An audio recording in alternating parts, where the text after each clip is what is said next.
Very good morning to all of you. I take it as a privilege to address all of you because all the participants who have been present here today, that they are mostly drawn from faculty, you see, in different educational institutions. As far as the present topic is concerned, this topic is known as strategies for managing stress at workplace. Before we go over to discuss different aspects of the topic, first of all, I would like to give a bit of introduction about myself. Myself, Dr. Rabinarayan Samantara. I have been teaching at Shivaji College right from the year 1992. Even though prior to that, I completed about 10 years of study, including my MCom, MPhil, and PhD in Delhi School of Economics, University of Delhi. After having come over to Shivaji College and started teaching my students, I have taken every possible to see that my students actually develop in the true sense of the term. That there has to be development in terms of knowledge enhancement, then skill development and personality development of the students. We have been extremely conscious about all these important aspects of all-round development of our students. This is a little bit of self-introduction, and after this, I must express my sincere gratitude to Social Research Foundation, which is organizing this kind of lecture or PPT presentation. In a broad sense, this kind of academic exercise is extremely useful, not only to those who are in academics, but also to all those who belong to the broader society. As far as today's topic is concerned, this is what is known as strategies for managing stress at workplace. As such, stress management occupies a very important place or significant place within the broad discipline of organizational behavior. Stress is actually something which should be considered as indispensable or unavoidable part of every individual's life. Even if somebody is trying to avoid stress, you say, this is something which cannot be avoided at all. As we go on working in our daily life and accept different kinds of responsibilities. For example, suppose myself, I'm a member of the family, and therefore I look at different issues and problems relating to my own family. Then I'm working at Shivaji College, no? Then I have to look after the interest of my students also. Again, I have to be involved in a variety of academic activities, such as organizing seminars and conferences, or organizing faculty development programs, and other academic activities.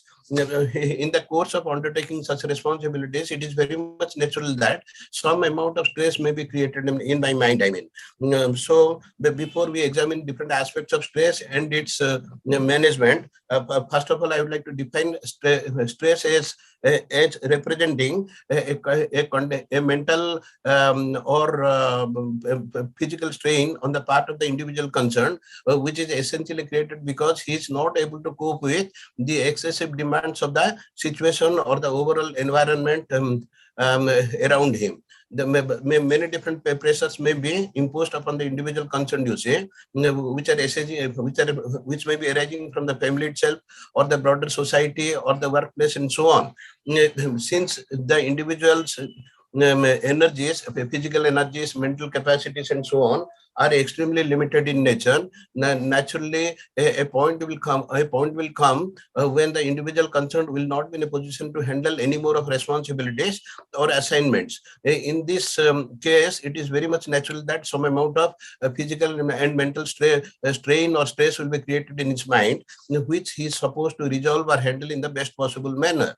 As far as the causes of stress are concerned, stress can arise from a multitude of factors, including cutthroat competition existing in the present day society.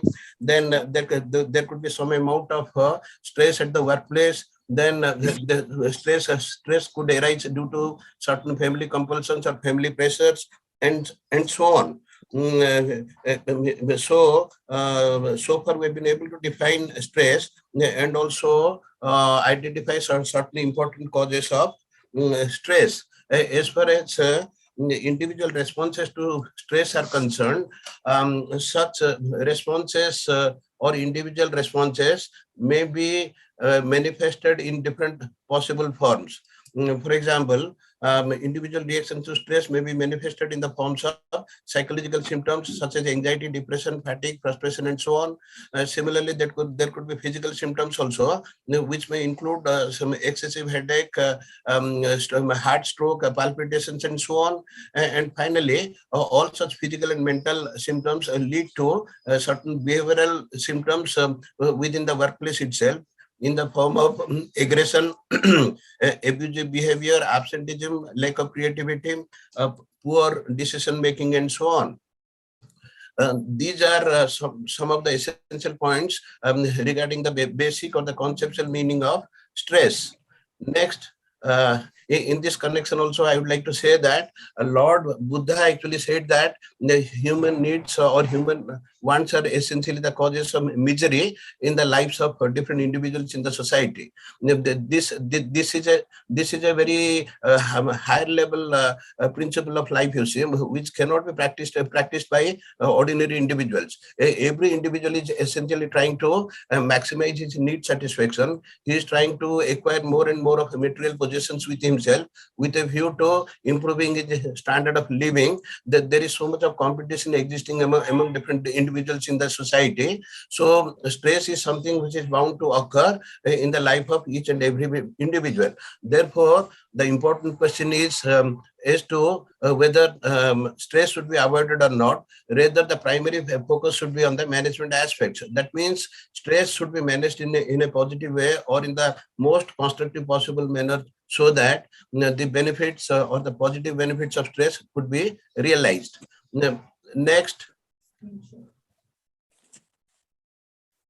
I hope the screen is visible. I mean, my PPT, I hope it is visible to the participants.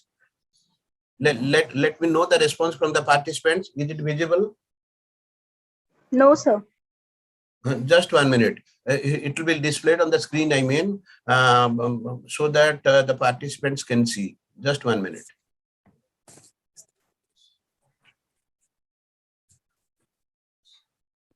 I hope now it is visible to all the participants. Yes, it is visible now. Okay.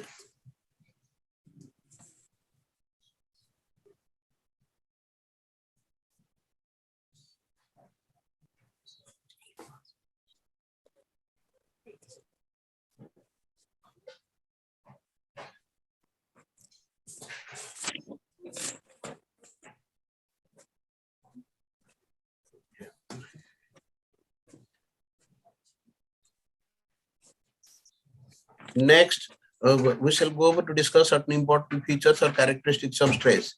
Number one, stress is intangible nature because it is something which cannot be touched or felt, you say, but its damaging effects or negative effects can be very much felt. Then number two, stress should be treated as something which is highly individualistic and impulsive in nature. Next, stress is a strong predictor of various personal and work-related outcomes. Stress actually leads to certain individual reactions in the form of psychological, physiological, and behavioral responses, which have already been described just a few minutes ago. Next point is stress taxes a person's physical and psychological resources. As I mentioned some time ago, every individual's resources, including physical and mental resources or energies or capacities, are extremely limited in quantity, and therefore the individual should be able to allocate all its available resources among different possible uses, so that he will be able to get maximum possible utility or satisfaction in his life. Since stress is created at times in his mind, you say, then naturally it puts a lot of burden on his physical and psychological resources. Next, the outcomes of stress are not only negative but also positive. This is a very, very important point, you see, and this point actually relates to the management aspects of stress. Stress should be managed in the best possible manner, so that we shall be able to get the best possible benefits out of any amount of stress existing. If the amount of stress existing is extremely low, you see, then in this case, the individual employees will be feeling very lethargic, dull, and so on, and their latent capacities or talent cannot be utilized fully in the production process or in the marketing process or in any other management process. Therefore, the basic thrust should be on the management of stress in the most constructive possible manner. The word stress conveys the idea of a system in tension and a natural adjustment when a person's energies are directed towards solving a certain problem. Naturally, because of stress existing in the mind of the concerned individual, some amount of mental tension will be created, and accordingly, the individual concerned will try to make certain adjustments, both psychologically and physically, you see, so that his normal balance of body and mind will be restored again.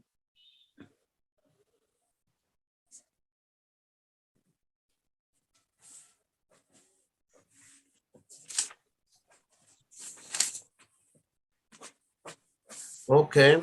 Now the next important aspect to be discussed is actually a model of stress at the work situation. This is a very famous model which is proposed by certain behavioral experts or organization experts. In this model of stress at work, we can see that there are certain stresses, there are certain job-related sources or work-related sources of stress, and at the same time, there are certain extra organizational sources of stress, including family problems and life crisis.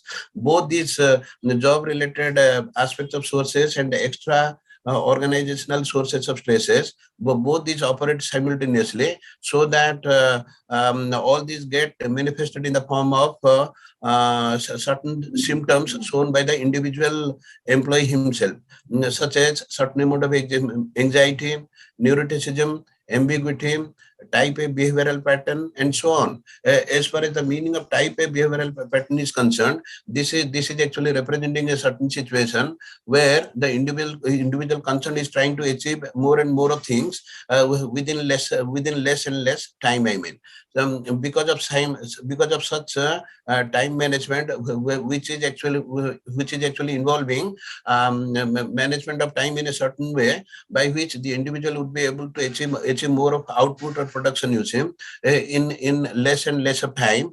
In this kind of peculiar situation, the individual is bound to develop a certain amount of stress. These are all different symptoms of individual stress, including anxiety, neuroticism, ambiguity, type A behavioral pattern, and so on. And finally, when the situation becomes even more acute, then naturally it leads to certain symptoms of bad health or ill health also, including more of blood pressure, cholesterol, heart rate, smoking, depressive mood, escapist drinking, job dissatisfaction, and reduced aspiration. Again, subsequently, if the same acute conditions of stress continue to exist, then naturally the individual concerned will end up in a situation where he might develop certain physical ailments or physical diseases also, including coronary heart disease and mental ill health. This is actually a comprehensive model of stress at the work situation.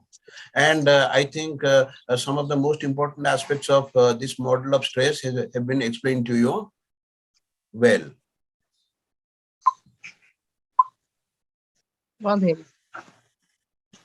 Now, the most important question is whether stress should be regarded as something which is positive or it is negative. As far as stress is concerned, it is always perceived that stress is something very, very negative or damaging to the attainment of organizational goals and objectives. This kind of a traditional view of stress continue to exist for a very, very long period of time, and this kind of backward notion of stress or its management used to exist much earlier, but with certain developments taking place in the broad discipline of management or organization theory and practice, naturally the social scientists or the management theoreticians or the organizational experts, they started revising their views or changing their views. Gradually they came to get reconciled to the fact that stress is something which is to be considered as inevitable or indispensable. This is something which cannot be avoided at all. Therefore, the most rational approach would be to accept stress as such and try to highlight or emphasize upon its management aspects. If stress is well managed, then naturally we can get so many benefits. Then naturally we can get so many benefits within the organization, such as increased productivity, more of employee satisfaction, sound human relations existing in different parts of the system, vertical and horizontal authority relationships, which do exist in a very very congenial manner, and so on. All such important positive benefits of the organization itself can be ensured only when there is proper stress management or management of stress in the most positive or constructive manner.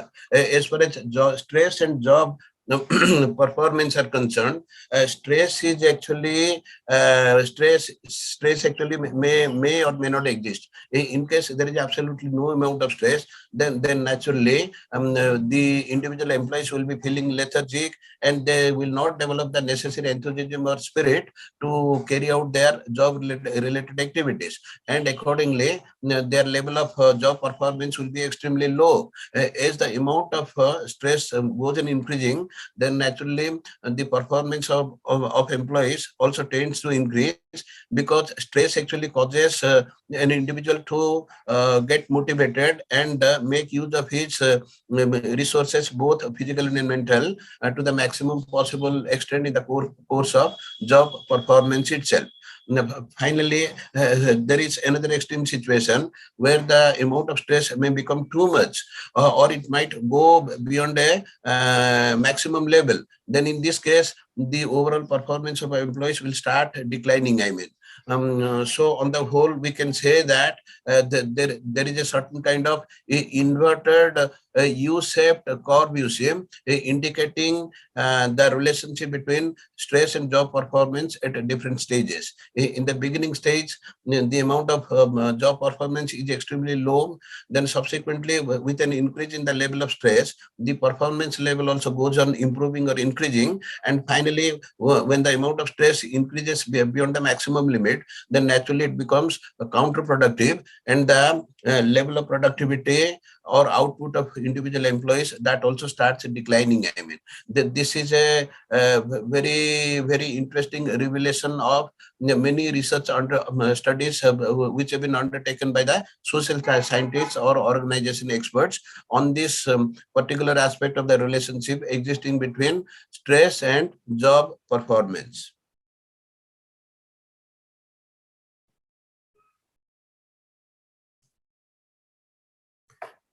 Next, since the management of aspect of stress or conflict is very very important or very very crucial towards the attainment of organizational goals and objectives, it is very much natural that certain rational managerial approaches towards coping with the stress should be adopted by the corporate managers or the executives at the higher levels of the organizational hierarchy. In fact, top management should be willing to undertake this kind of management exercise as far as the management of stress arising among different individual employees in the organization is concerned. In the first place, the approach is exactly what is known as right person at the right job. This is actually nothing but the manpower planning exercise which should be undertaken within every organization or a company or even in other organizations. In this case, the basic approach should be to match that talent and aptitude of a particular employee with the specific requirements of the given job. I mean, this is actually a matching process, you see, so that the individual employee can be properly fitted into the organization structure at the appropriate place, occupying the most right job which is suitable for himself.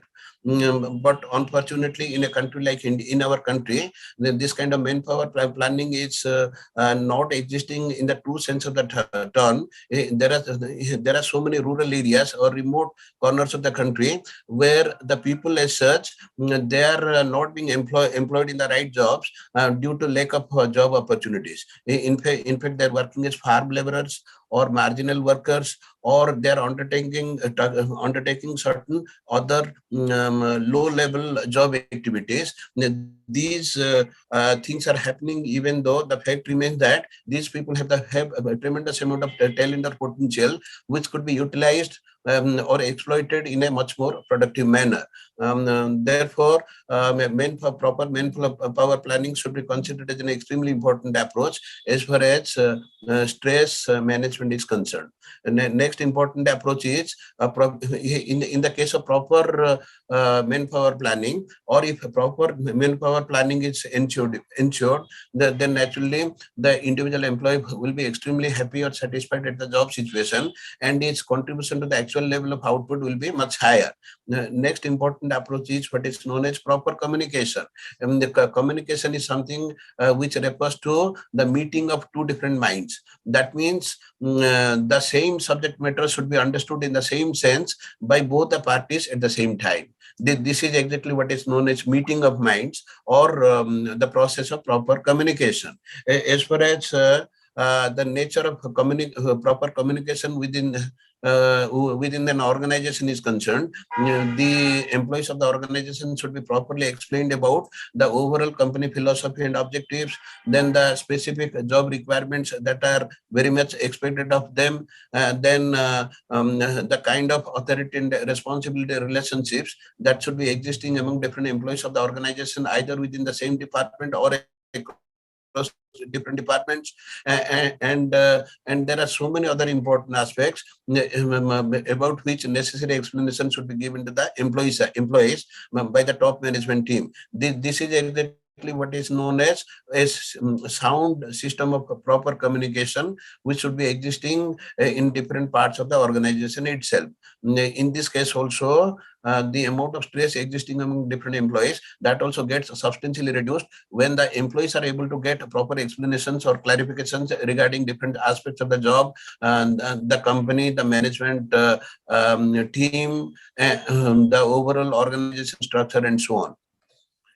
Next important approach is training of employees. Maybe as soon as the employees of the organization have been hired or recruited in different departments or functional departments of the organization, then it is very much required that necessary training should be provided to them, so that they are able to develop certain amount of knowledge and skills related to their job itself. If the employees have been provided with the right kind of training, then naturally their competency level will improve substantially, and they'll be able to undertake or performing different assigned jobs or responsibilities. Next is conducive work environment. In any case, the overall work environment should be as congenial or as favorable as possible. In fact, it should be free kind of from any pollutants, including dust, noise, and so on. And at the same time, necessary amenities or facilities should be provided at the work situation itself.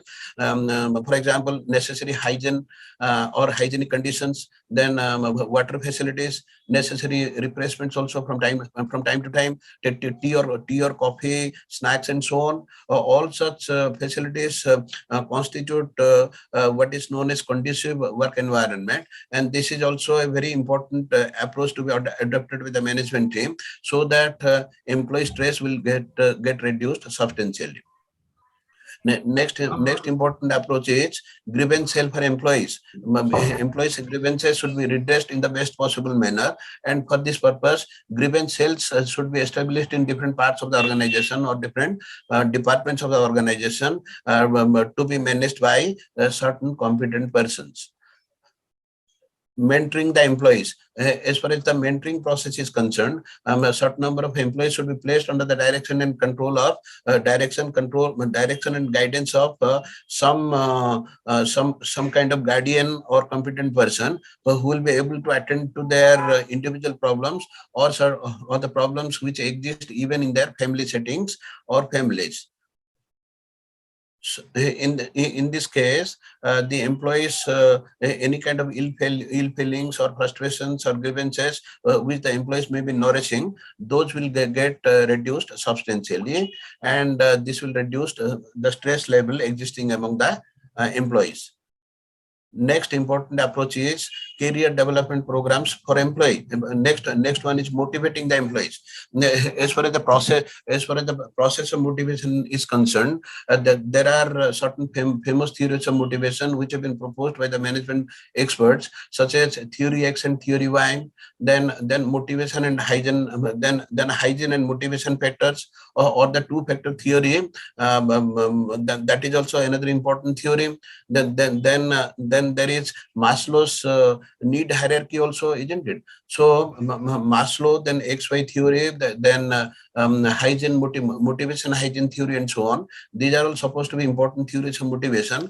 But since there is extremely limited time at our disposal, I shall be explaining or citing just one important theory of motivation proposed by Abraham Maslow. This is actually known as the need hierarchy theory of motivation.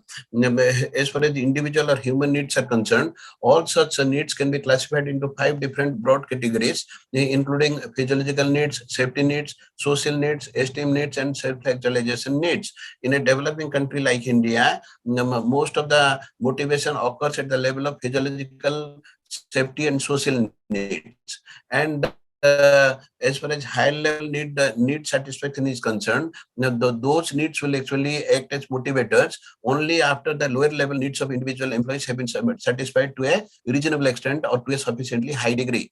Since in our country, a large part of the population, they are actually not still assured of a decent standard of living, and their basic needs, including food, clothing, and shelter, are yet to be sufficiently or adequately satisfied. Naturally, a major part of motivation occurs at the level of lower level needs, including physiological, safety, and the social needs. But there are certain exceptional cases where most of the motivation actually can occur even at the highest possible level of needs, known as self-actualization. Let me just give a few examples of certain important personalities, like Rabindranath Tagore, Mahatma Gandhi, Swami Vivekananda, Lord Buddha, and so on. All these human beings, that they were actually not human in the true sense of the term, because their way of living was something very, very exceptional, and they were essentially trying to achieve certain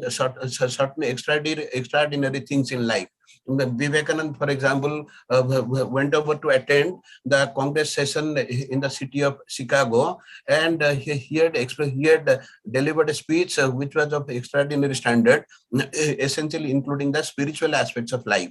Similarly, Rabindranath Tagore got the Nobel Prize also. His poetry writing, and then spiritual ideas, and certain thought processes about the human society as a whole and its development. These are actually certain examples to be followed. As far as the activities of Mahatma Gandhi were concerned, he was just an ordinary person without much of social standing in the beginning, but gradually he acquired so much of popularity in course of time, and at a certain stage of life, he was able to win India's independence also with the cooperation of the Indian masses. I mean, his famous actions included non-cooperation movement, then Quit India movement, civil disobedience movement. These are actually no ordinary human activities. These are actually extraordinary activities which could be done by a person of age, high standing as Mahatma Gandhi. I mean, at one point of time, Mahatma Gandhi was being described by Winston Churchill as an ordinary fakir who has come to bargain over India's independence. This was a very, very ridiculous statement issued by Winston Churchill. But subsequently, a time came when the Britishers also had to compromise and sanction India's independence. I mean, so these examples of Mahatma Gandhi, Lord Buddha, then Swami Vivekananda, and so on. These are all extraordinary cases of individuals who have attained the highest possible level of success. And in this case, we can say that their motivation was occurring mostly at the level of self-actualization. Self-actualization is actually the highest possible need level within the hierarchy of needs, or the need hierarchy theory proposed by the famous organization expert Abraham Maslow. So the different motivational techniques should be adopted by the top management team. Success, the employees should be able to move up to higher levels or higher positions in the organizational hierarchy.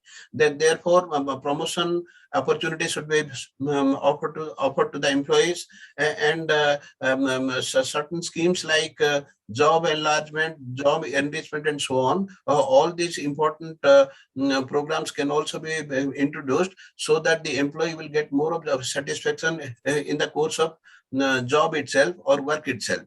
The next one is fair and unbiased management. Since top management is supposed to adopt a certain kind of impartial approach, or fair approach, you see, this is actually so much required, because a sense of justice or fair play will naturally make the employees as satisfied as possible. Next one is appreciation of employees. If the employees are doing certain things and they are able to contribute toward the attainment of organizational goals or objectives, then it is naturally to be expected that their employees' efforts or contributions should be given some bit of appreciation from the side of management also. Last important approach is counseling cell for employees. In the course of counseling, you see, employees may be explained certain important points about job performance itself, in case they're facing certain problems about the human relations aspect of the job, or output or production aspect of the job. Necessary counseling should be offered to them from time to time by the expert team, or that expert team or team of experts. These are some of the important managerial approaches that may be adopted by the top management team, so that ultimately all these lead to reduction of stress at the work situation.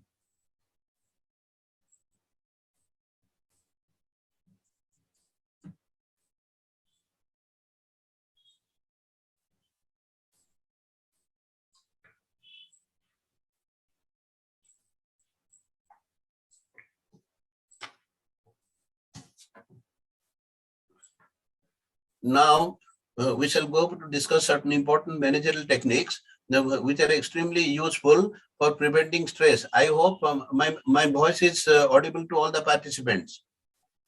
Yes, sir, your voice is audible. We Okay. can. After having adopted certain useful approaches toward the resolution of stress or reduction of stress, then we shall go over to discuss certain important managerial techniques also for preventing stress. Now, in the first place, there is what is known as deliberate job design, which includes the introduction of flexible work schedules, monitoring employees' workload, job design to motivate the employees, and so on. These kinds of job designing are so much essential, you see, so that the employees' level of productivity and satisfaction will improve substantially. Next important technique is what is known as clear and open communication. In any case, the employees should be given necessary explanation about certain important aspects relating to stress awareness, clearing any doubts arising in the minds of employees regarding their roles and responsibilities, reducing their level of uncertainty about career improvement prospects, and so on. This kind of open and clear communication is so much essential, because in any case, one party is supposed to explain, and that is to be properly accepted by the other party. That this kind of understanding can be created only through the process of open and effective communication. Then the next one is next important managerial technique for preventing stress is positive work culture. in every organization, the employees of different departments or functional areas should be given every possible opportunity to participate in the decision-making process. So suppose the company is going to introduce certain important changes in the flow of work or in the work structure or in the technology itself, then naturally such changes will be affecting all the employees to different degrees. And therefore, before the introduction of such changes, the employee concerned and working in the relevant fields or areas, they should be properly involved in the decision-making process, so that ultimately such organizational changes will become acceptable to the employees concerned, and the employees will rather try to work with all the innovative changes which have been introduced with respect to different aspects of the job itself. Then every possible effort should be made to prevent job dissatisfaction, because employees satisfaction is something which should be considered as a highly valuable asset for the company as a whole. And all different employees, irrespective of their age, gender, income levels, and so on, they should be treated impartially or equally by the top management team. Only when the employees feel that an impartial approach or fair approach is being adopted by the management team in treating them, they will be fully satisfied with the management team, and their level of contribution to the organization will be on a higher level. The next important managerial technique is what is known as employee involvement. As I explained sometime before, employees should be given every possible opportunity to participate in the decision-making process.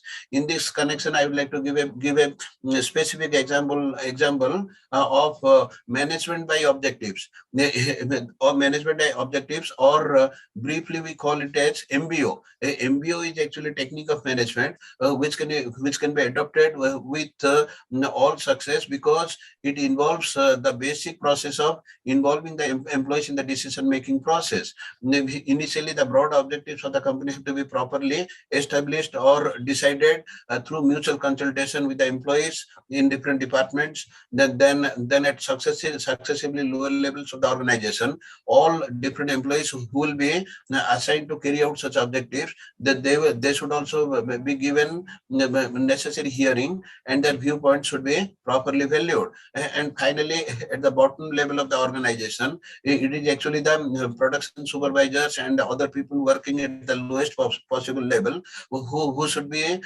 duly taken care of by the managers or the executives, so that the floor level production work can be undertaken or carried out without any problems or hindrances. Next important aspect of employee involvement, that this is actually what is known as the involvement of subordinates in the stress resolution process or stress reduction process.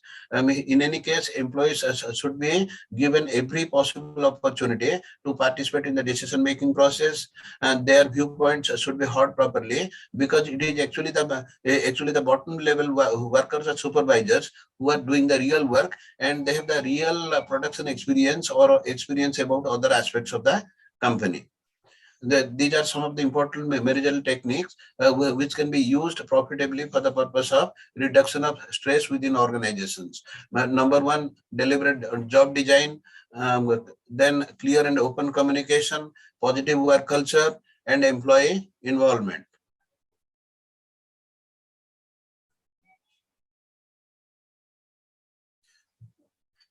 Now, we shall like to cite a few examples of certain famous or well-established corporate entities in the Indian context. These important and famous companies include Google India, Tata Consultancy Services or TCS, in brief, Infosys, then Larsen and Tabro or L&T. All these important organizations or company forms of organizations, they have actually come up with excellent ideas and implementation of certain stress management programs in their own organizations. As far as Google India is concerned, it has introduced certain schemes of stress management, including certain induction or orientation programs for its employees at certain beautiful places in the country. country. Then it has introduced flexible working hours. Then it takes its own employees to different places so that they can see the local festivals of different places. But for example, in Rajasthan, there is a famous place known as Jaisalmer. This place is very famous for holding certain local level festivals, and these are actually being organized by the local inhabitants or the tribal people. Many different visitors from the whole country, they actually go over to Rajasthan, to this remote part of the country, just to see all these festivals, and sit on the back of the camels also. So fun rides could be organized. Then local festivals should be seen by the employees of the company. Then certain sports facilities can be provided, cafeteria facilities, gymnasium, and so on. All such facilities can be provided within the premises of the company itself. So these are some of the stress management programs which have been introduced by Google India, which is a very, very famous company. And in fact, it is a multinational corporation. Next comes Tata Consultancy Services, or TCS, which has offered so many stress reduction facilities for its own employees, including sports complexes, then yoga programs, gymnasium facilities, picnics, trekking camps, fun events, and so on. Next comes Infosys, which is another equally important or reputed company. It has introduced health or health assessment and lifestyle enrichment plan for its own employees. Then it is offering necessary facilities for the social interactions among its employees through social media or social networking sites. Then certain kinds of award distribution ceremonies are also being organized from time to time. Then local festivals are being celebrated. Certain movies, theater, music, etc. These activities are also being organized on a continuous or regular basis, essentially for the purpose of entertaining its own employees. Next comes Larsen and Toubro, or L&T, which is essentially focusing on certain healthcare programs so that the overall employee well-being is ensured, and the work-life balance of different employees in the organization, that is also maximized as far as possible. Now, in the concluding part of the discussion on such a lively and burning topic, stress and its management, I would like to make a few concluding observations.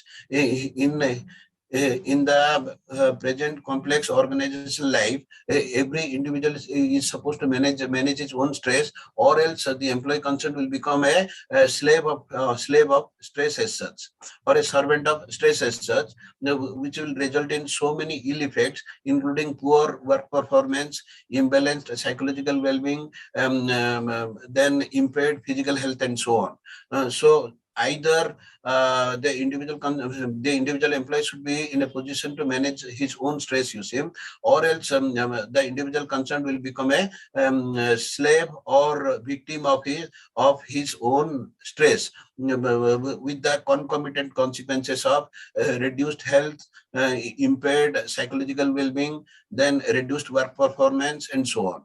In any case, certain positive efforts are required to cope with the stressful situations, so that different employees of the organization will be able to manage their stress in the best possible manner, and they will be able to influence the outer environment or the broader environment also to a sufficiently reasonable extent.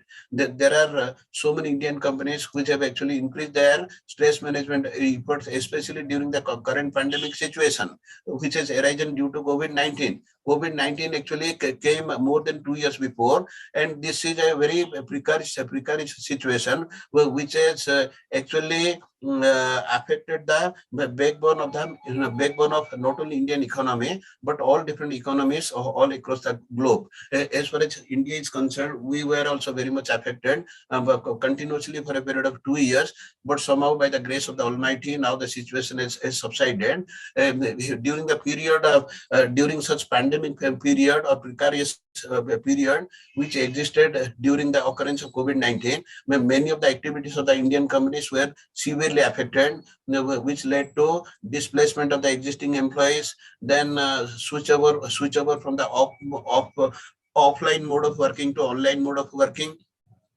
But somehow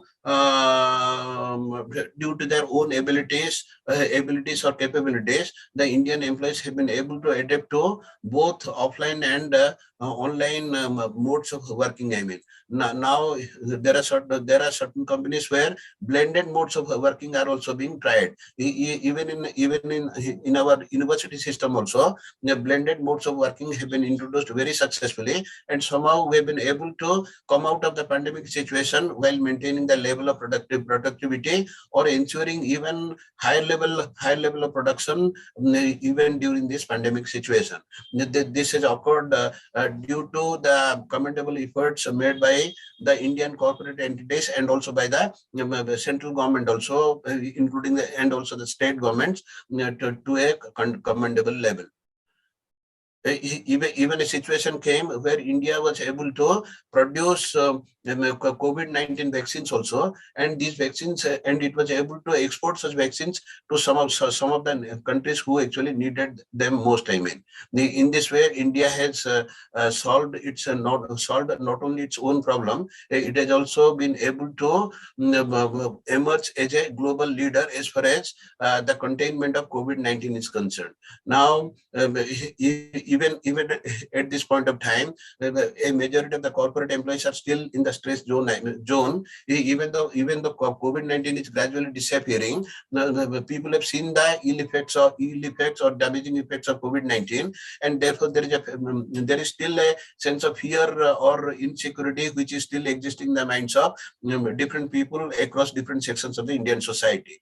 Therefore there is an urgent need for the companies to go beyond providing financial security. Rather, the focus should be more on providing psychological satisfaction or well-being to different employees, so that both the employee welfare aspects and productivity aspect of the organization can be improved substantially. These are some of the important concluding observations I wanted to make you, Sim.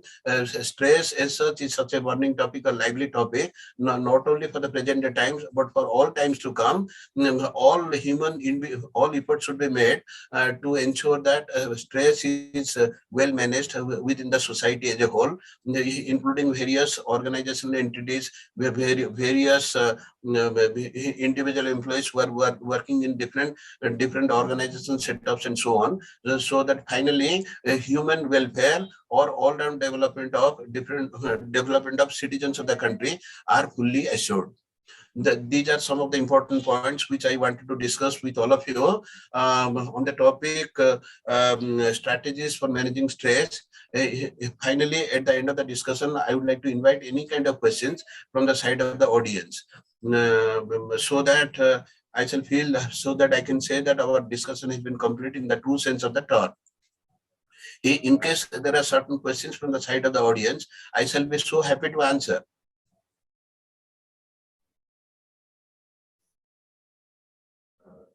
We have two of the audience. If anyone want to ask any of the question, they can ask.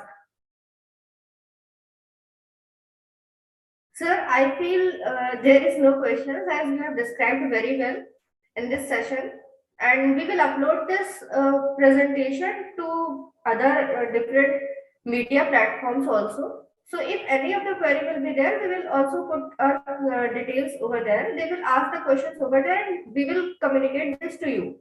Then you can give the answer or in the next session also. Okay. Anyway, these are all good suggestions. I mean, most welcome. But if our present discussion can be uploaded on the social media also, including YouTube, we will. Especially YouTube, no, probably Yeah. that would be extremely useful. I mean, ultimately, this kind. We will upload it on YouTube as well as LinkedIn, Facebook, and other Twitter profiles also. So if any of the query will be there, we will also put this line over there that if you have any of the suggestions or anything which is relevant to this presentation, they can give their suggestions to us. Thank you very much for such a constructive approach being made by you. I hope I've been able to do some justice to the job as such. Yes, And, you have done. You have done. Means I have listened the complete presentation by you, and means I feel and other audience will also feel good and got some knowledge from your this of the presentation. Means you have given through different examples of Vivekananda and Gandhiji, and we have also got some knowledge from this. So nice of you, madam. Please put it on the social sites also, or social Sure, we media. will. Sure. Especially YouTube. That would be extremely useful. We will also send you the URL of that. Okay. Okay, so nice of you. Thank you very Thank much, you. madam. You are doing such a noble job. I mean, and Thank you hopefully so we much. shall be. We shall be meeting again at some convenient opportunity once again. Yes, sure. We will coordinate to you. Okay. Thank you, sir. Thank you, Thank you. thank Thank you. you for a nice presentation. Many thanks, madam. Subscribe now and press the bell icon. Never miss an update.